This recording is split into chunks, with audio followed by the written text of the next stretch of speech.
ban jàngat nga am ci situation bi. merci maa ngi leen di nuyu. di nuyu téléspectateurs yi. di leen sant di leen remercier ci invitation bi ngeen ñu accordé. comme ni ngeen ko waxee je suis la secrétaire exécutive de la CONAF. CONAF muy kuréel boo xamante ne dafa ëmb plus de 100 organisations société civile ak xale yi ci lépp li nga xam ne mooy aar ak yelleef xale yi.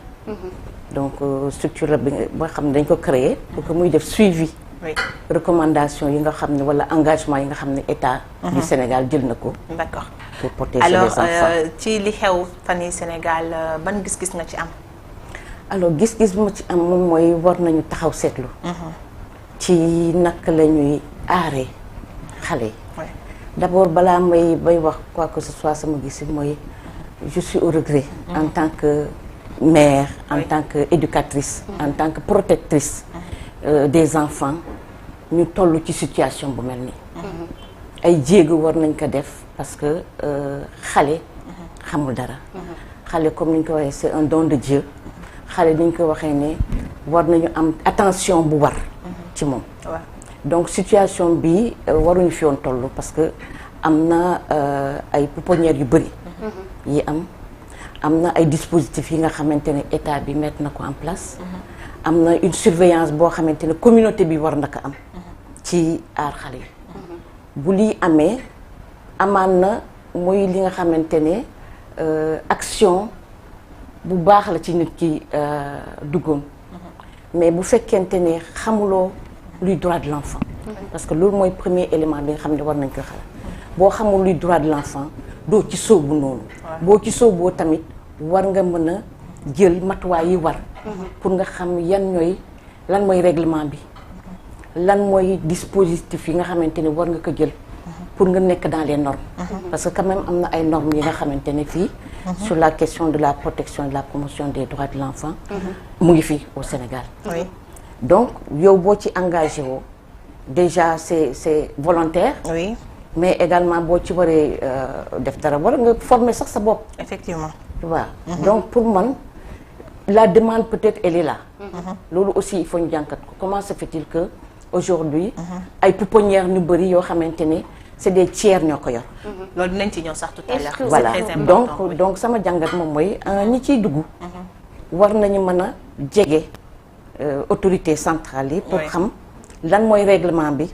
mais également ndax am nañu moyens yi war pour mën a. est-ce que conditions yëpp yem na. pour nga mën a ubbi déjà pouponnière. d'accord parce que c'est extrêmement cher et extrêmement sensible. parce que xale de 0 à 18 ans comme ñun ni ñu koy waxee avec les conventions. de 0 à 18 ans xale bi war na am toutes les garanties. nécessaires pour sa sécurité, pour son éducation, pour sa protection, pour sa prise en charge et tout. D'accord. Justement ci wàllu boobu est-ce que yéen seen côté sensibilisation bi mate na ndax Sénégal barewul lu ñu daal di farataal lu jëm ci wàllu ak yelleefu xale yi dañuy wax xale la rek amaana am na yu bare yu nga xamante ni xamuñu ni foofu la ñu rek war a daal di jaaree. boo waxee sensibilisation rek day daal di néewal liggéey yi ñuy def ñun au niveau de la CONAF parce que si kuréel bi am na ay actions yu bëri.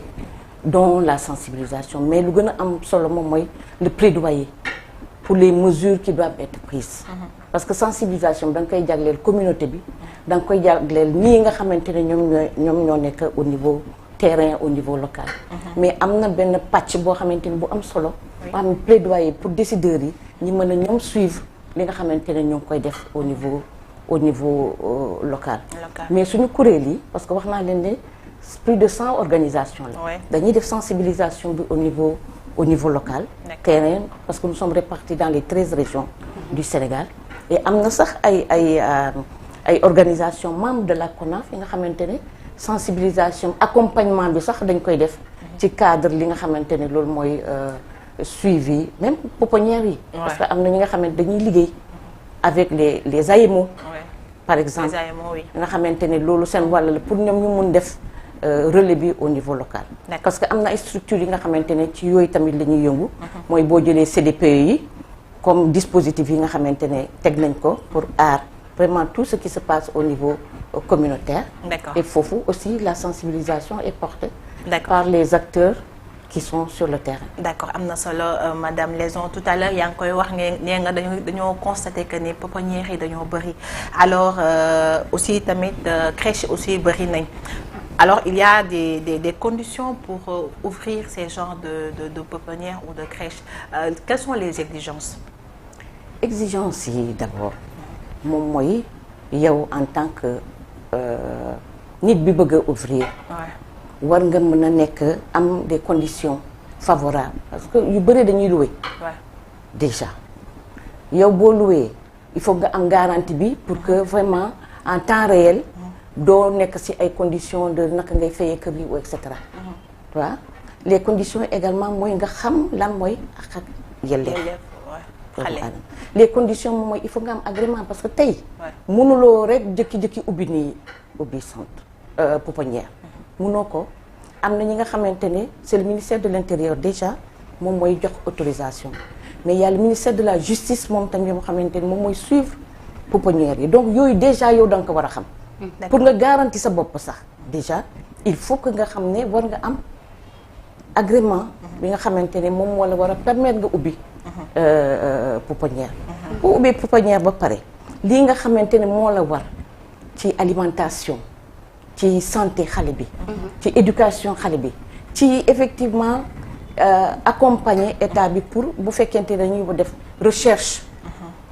parents mais est-ce que am na suivi parce que quand même il faut le dire ñun def nañ benn interview avec Nounou ki nekkoon ci boobee pouponnière mais nee na moom mosu fa gis un contrôleur wala benn membre de la tutelle ñëw fa pour def contrôle xool na xale yi ils sont dans de bonnes conditions est-ce que aussi tamit institution yi nga xam ne dañ leen fi teg pour ñuy xool pour kaaraange xale yi ñoom tamit elles n'ont pas failli à leur mission ces institutions-là. Je ne sais pas parce que effectivement comme situation bi mu ngi ci niveau justement sax ci wàllu woowu noonu bu ñu mënee daal di dem seetaan yi déglu ci interview bi daal di gën a daal di waxtaanaat ci table bi gannaaw ne nga xam lu bare peut-être boo déggee interview bi tey di nga ci daal di am lu nga xamante ne di nga ko dégg benn Nounou bu nga xamante ne dafay def ay témoignages ci foofee nga xamante ne moo di Kër Yërmande Ibou su baaxee rek ñu daal di koy seetaani dellu si waat sur le plateau.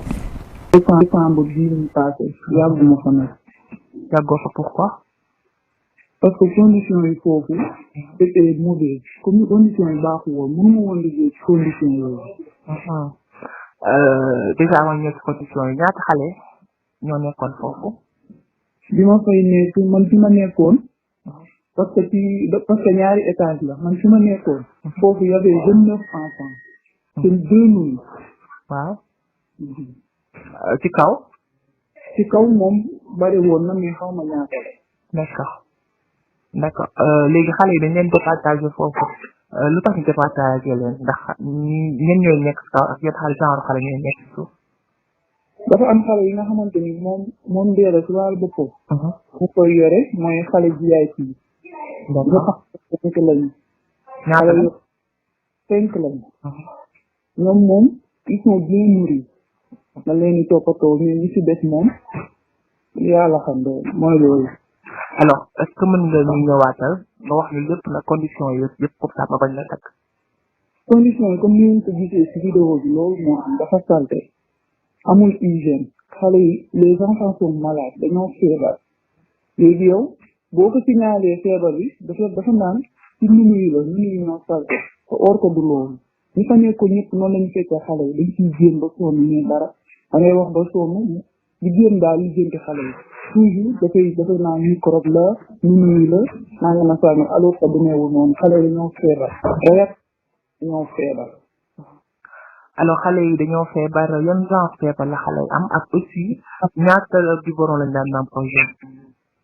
xale yi dañu am jaare seen jaaro bi ak léegi ñu signalé loolu mais chaque jour la même chose affaire bi dafay dem ba pire xaw ma dafa dem ba wàllante ñun ñëpp ko am. ñi nga xam ne am na ci nga xamante ne dañu dem ba nangootuñu lekk bu ñuy lekk sax dañu koy génne wax le matin bu ñu xëyee daañu jox xale yi biberon yi lekk. daañu ko lekk le matin jeex na suba si daal lañuy lekk biberon. après ci des dañ leen di toggal coom bi wala mbaxal. ay bébé yi lekk mbaxal. ah waaw. d'accord li mbaxal bi xanaa dañ leen def ci kii rek mu tudd sax ceeb rek ak kii xorom wala. dafa am toggkat bu koy togg na. bu ko toggee rek ñun def ñuy dox ñu servir xale yi. donc ay xale yu moins d'un an ay bébé yoo xam ne dañ leen di jox ceeb en fait. waaw am na fa. am nañu am moins d'un an am nañu. mu ngi noonu am na solo bu baax a baax ay témoignage benn nunu bu nga xamante ni dafa doon daal di liggéey foofee nga xamante ne moo di Kër Yërmande bu Ndella Madior Diouf moo def li nga xamante ni moo di témoignage yi naam sax am na li nga xamante ni des na waaye li nga xamante ni moo di temps bi rek dañoo daal di tënk. alors Amina mu ngi noonu ñu dégg yile témoignage mu nekk lu nga xamante ni fi mu nekk nii honoré wul kenn rawatina nag boo nekkee jigéen. d'accord loolu am na tu as raison Guédado parce que boo déggee madame Leson ñoo ko déggandoo tey gis nga ni ki nga xam ne mooy suñu interlocutrice moom mi ngi xamal que ni xale yi benn yoon la ñuy nàmp biberon le matin mais le reste de la journée mbaxal la ñuy lekk des enfants yi nga xam ne ay moins d'un an la ñuy am wala 1 an et quelques ba nga déggee témoignage bi ban yëg-yëg nga am. comme ni ma ko waxee tout à l'heure rek. déjà affaire bi mu ngi au niveau de la justice. Oui. On va voir après la suite mais yëg-yëg bi ma am moom mooy parents xale yooyu fu ñu nekk bu dee gis nañ ko war nañu jooy. parce que am naa xol bu tooy en tant que mère en tant qu'éducatrice di gis xale bu amul sax 1 an déjà à cet âge-là. di namp biberon benn yoon déjà lu warul la parce que xale à cet âge-là soowu yaayam la war a nam en principe sauf s'il y a des cas exceptionnels Ouais. mais ñii su dee seen yaay yi ñu ngi dund waruñu accepter déjà situation ça c'est déjà quelque chose j'ai mal allaitement déjà exclusif la ñu war a am. à moi allaitement exclusif et il y a plein de programmes aujourd'hui ci affaire allaitement exclusif mais si kaw sax aar xale yi donc yow boo jëlee yow xam nga ne xale bi biberon déjà pour mu namp ko ak le lait ça peut causer beaucoup de problèmes de santé ci xale bi donc moi à mon avis il va falloir vraiment que ça soit encore un cas pratique pour voir yeneen pouponnières yi am na ay pouponnières yu fi nekk depuis des années et qui font de bonnes choses yooyu am na mais des pouponnières yi nga xam ne nekkuñ ci réglementation bi war nañu vraiment xool yan anam lañ leen di ubbee mais également si ça nécessite que ñu fermer leen loolu laa bëggoon laaj sax est-ce que yéen seen coalition bi. je revenais nga baal ma je revenais dans le cadre du suivi bi nga waxoon sànq. suivi effectivement le ministère de la justice. à travers la direction. ex-direction de l'éducation surveillée. ñoom ñoo am rôle kii bi nu mu tuddati suivi bi te suivi bi y a AMO yi ci liggéey xëy na amaan na ñoom ñu ngi koy defee bu dee nunu bi gisu ko je ne sais pas je peux pas me prononcer trop là-dessus mais li ma lu wóorte boobu mooy am na ñi nga xamante ne vraiment le suivi se fait à des niveaux et c'est remonté au niveau de la direction parce que dañuy liggéey ak ñoom bu yàggul rek la ñu génn ci benn atelier bi ñu doon def sur la protection de remplacement naka xale bu amulee ay waajur ngeen jéggal ma ci wolof bi ay waajur naka lañ mënee jël soit ay famille wala ay centre d'accueil yi leen mën a jël en charge mais le but ultime en tout cas mbëbët bi moom mooy xale yi war ñu leen séparer de leur famille ça c'est déjà une chose bi nga xamante ni moom la ñu war a nangu ñun ñëpp d'accord sauf cas exceptionnel xale yi nekk dans des structures de ce genre mais aussi il va falloir un suivi régulier pour que ñu nekk dans des bonnes conditions et que ñi leen yor ñu mën a suivre quand même leur protection. alors yaa ngi koy wax tout à l'heure am na benn atelier bu nga xam ne defoon ngeen ko est-ce que xayma ngeen exactement ñaata pouponnière ou crèche ñoo fi nekk dans l'illégalité. am na mooy le travail mun ma ko wax exactement parce que c'est un travail qui est fait par le ministère de la santé parce qu'il y a ay lëkkaloo yi nga xamante ne ministère yaa ngi koy def. ministère de la santé tout récemment mu ngi doon def nu mu tuddati mapping bi. cartographie bi pour xam ñaata structure ñoo am. ministère de la justice également.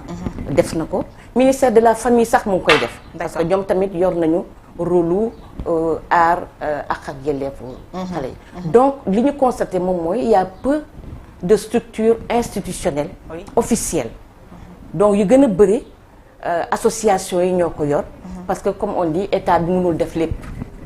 donc il y a la contribution bi nga xamante ni société civile bi moo koy def. ou les acteurs à la base. donc qui fait que la majeure partie. en tout cas des structures d'accueil. Société civile ou acteurs yi ñoo ko yor. D'accord. Et pour montrer que la demande est là. mais également il va falloir que état bi mu répondre à cette demande-là. en mettant en place des structures formelles. et en recrutant des gens qualifiés pour ça. Parce que même dans ces pouponnières-là. noonu bi il va falloir ñu am. ay personnes qualifiées. C'est ce que je voulais dire. Par rapport à être nounou da nga war a am une qualification professionnelle wala tout le monde peut être nounou. En tout cas pour ces cas-là on a besoin des personnes qualifiées dans le domaine de la santé mu am une régularité sax. pour que ñu yóbbu xale yi à l'hôpital mais également bu mu nee am sens inverse bi. mu am vraiment une collaboration avec les structures sanitaires pour que xale yi ñu mun leen toppatoo. et foofu nag peut-être la ñuy mënee un peu comme nous travaillons beaucoup avec les collectivités territoriales. naka parce que c'est le cas ici au Sénégal. à Dakar plutôt. mais dans les autres régions aussi. il y a pas des situations similaires. mais il y a des pouponnières ou des centres d'accueil qui existent. te dañ koy élargir sax pas simplement à ces catégories d'enfants. mais am na yeneen enfants qui sont en conflit avec la loi yoo xamante ne dañu daw et cetera. qui se retrouvent dans des centres et ça également c'est valable pour centres yooyu également. D'accord. Alors votre organisation CANAV a été créée en 2004 pour un monde digne des enfants. Alors est-ce que mën nga ñu ñëwal un peu sur seen rôle yéen. foofu nga waroon a njëkkee sax. waaw non c'est l'actualité. Effectivement non damay kii rek vraiment pour agrémenter un peu. dinaa kontaan trop pour wax affaire CONAF parce que loo xamante ne depuis bientôt 20 ans. ça veut dire que 2024 on va célébrer nos 20 ans. peut-être dinañ leen inviter sax. Ce sera avec plaisir. et nous avons été créés. avec les enfants. pour répondre en 2002 déjà dañuy participer woon à cette conférence internationale. sur les enfants. et donc l'engagement boo xamante ne ñun société civile. nekkoon nañ ko jël nañ ko. mooy une fois de retour dañuy mettre en place des cadres pour répondre et suivre engagement yi nga xam ne lañ jël. te engagement yooyu moom mooy nan la ñuy fexe ba état bi mu respecter. engagement yi parce que dafa ratifier convention yi. convention yu bëri la ratifier sur les enfants. et chaque 5 ans day présenter des rapports. Nos organisations présentent des rapports. Alors si c'est une organisation bi sax on parle que organisation bi c'est réparti en bassin et chacun a ses spécificités. À Dakar ici bassin ouest à Dakar mendicité, abus sexuels, état civil. Alors pour parler un peu des abus sexuels ñu déggoon récemment fee sa Kër Massar benn nitu daara bi nga xam ne dafa violé au fait da doon abusé sexuellement ay taalibeem ñoo xam ne ay 12 ans lañu am 10 ans ba ñu si bëri dañoo nekk en état de grossesse ou ñu si bëri dañu am benn feebar bi nga xam ne waa jooju moo leen ko transmettre yéen. lan la ñuy xaar lan la ñuy xaar ci yéen pour ngeen def ko ci wàllu woowu. cas yu bëri sax yu mel ni dañuy woo. D'accord. au niveau de la CONAF. pour que ñu mën a référer. parce que dañuy liggéey yu bëri ak par exemple les organisations qui travaillent dans la justice. comme on dit ou bien les femmes juristes. D'accord. dañuy travailler ak ñoom pour xool accompagnement bi mais également dañuy travailler avec l'État ci boppam. boo demee au niveau central. par exemple on travaille aussi avec ñoom. pour voir comment parce que ñun. ce travail-là est dédié à l'État. ñun lu ñu mën a def rek mooy contribuer à dénoncer. parce qu'on a mis également en place une plateforme de redevabilité et de plainte. D'accord. bi nga xamante ne vraiment les cas yi ñuy am peut-être fii rek fii ngeen gis mais à l'intérieur du pays. bu yàggu rek à Mbacké. amoon na également ces choses-là partout aujourd'hui. Et parfois vous portez plainte. Malheureusement, on ne peut pas porter plainte. moo tax fu mu nekk nii on est en train même de faire le plaidoyer pour que État ratifie li ñuy tuddee 3e protocole facultatif établissant les communications. Parce que État bi dans les procédures, la société civile ne peut pas rester en justice. Oui. Seuls les parents et cetera ñoo ko mën a def. Et dañuy gis souvent ci cas yu mel nii. nëpp bi dafa bëri. su fekkente ne loolu. voilà en plus ñu bëri sax du ñu xam ne parce que dañuy ragal. lépp lu war a dem yoon dañuy ragal. waaw mais il va falloir ñu leen di accompagner. et ce rôle là ñu ngi koy def d'accompagnement. mais également souvent on est en contact avec les AEMO. bu amee des choses on appelle. D'accord. pour montrer que lii am na ñoom ñu def ce travail là. parce que encore une fois. il y a beaucoup de choses yi nga xamante ne état bi la war. et ça aussi il va falloir qu'on martèle par rapport au plaidoyer que état bi war na def son rôle ba viol yi ñuy gis aujourd'hui tey am na nu mu tuddati adopté nañu la loi sur le viol criminalisant le viol et la pédophilie. mais gis nañ ne loi boobu on dirait que ça passe pas. Application des lois war nañ ko wax. mais pour ñu appliquer loi yi aussi il va falloir ñu vulgariser ko ñëpp xam ko souvent on dit nul n'est censé ignorer la loi c'est vrai.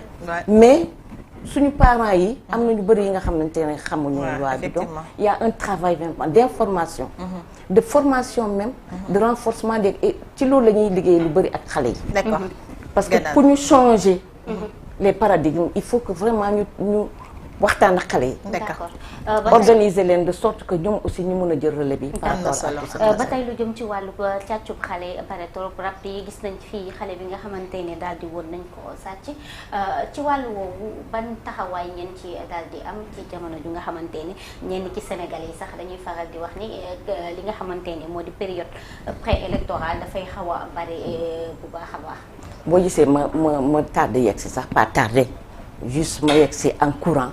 dañ nekkoon si benn atelier. boo xamante ministère de la justice moo ko jagleel. éducateur spécialisé. ci implication xale yi dans les manifestations. mais souvent dañuy gis également et foofu la regard état bi war a gën a accentuer. les gens ont une peur bu élection yi di jege surtout les parents. parents enfants handicapés yi. dañuy ragal. parce que on dit il y a des sacrifices ou bien en tout cas xale yi dañuy réer. et comme par hasard. on constate que yooyu day am. et vraiment je pense que cette catégorie d'enfants où xale yi ñuy sàcc wala xale yi ñuy violenté ñu gën ci bàyyi xel ci période électorale. parce que période électorale si la tension yi bëri. si la dégg-dégg bi sax di ñàkk. on ne communique plus ou bien ku ci nekk yaa ngi xëcc de ton côté. de sorte que on oublie même xale bi ci li nga xamante ne ñun moom la ñu war ci xale bi. donc xale bi aussi mën na topp rek foule bi. comme ça wala muy dem sans l'enfant est insouciant. donc c'est à nous parents. c'est à l'État. c'est à la communauté de revenir ci orthodoxie bi comme on dit. parce que suñu ñun amoon nañu la chance d'être dans des familles où quand même sa yaay bu deful attention voisin bi def na attention. ah sa parent bu fi nekkul. voisin baa ngi surveiller et cetera et cetera. loolu. amatul noonu. parce que vraiment c'est des familles monoparentales c'est des familles yoo xamante ne da ngay ragal sax. wax dara doomu jàmbur de sorte que ça passe indifféremment xale bi est dans des dangers. da lay romb comme ça parce que sa yoon nekku ci et cetera alors que dañu wax ne xale doomu ñëpp la. bu nekkee doomu ñëpp ku ci nekk war nga ci sabablu pour que vraiment. ñu am une société comme on dit digne des enfants mais une société qui respecte les droits de l'enfant peut-être que loolu ci beneen jamono on pourra vraiment toj yax bi c'est quoi les droits de l'enfant parce que il faudrait que ñu mën a comprendre on a des émissions sur ça d'ailleurs nañ leen invité ñu gën a yaatal mbir mi gën a dugg ci dans les détails comment protéger les enfants ak nan ak les moyens qu'il faut et comment ak aussi yéen tamit seen liggéey bi nga xam ne macha allah yéen a ko siy def incha allah. dañ ko faram-fàccee fii si am na solo bu baax a baax ñu lay jaajëfal bu baax a baax ci seen liaison nekk ki nga xamante ni rek moo di secrétaire exécutif CONAV ñi nga xamante ni rek ñu ngi fi daal di teewal ndaw yi rawatina lu jëm ci seen àq ak seen yelleef di la jaajëfal bu baax a baax ci merci beaucoup. maa ngi leen di souhaiter votre dernier mot oui. mon dernier mot mooy xale yi nañ leen protéger. Ouais. bu baax. surtout à cette période. à cette période bi.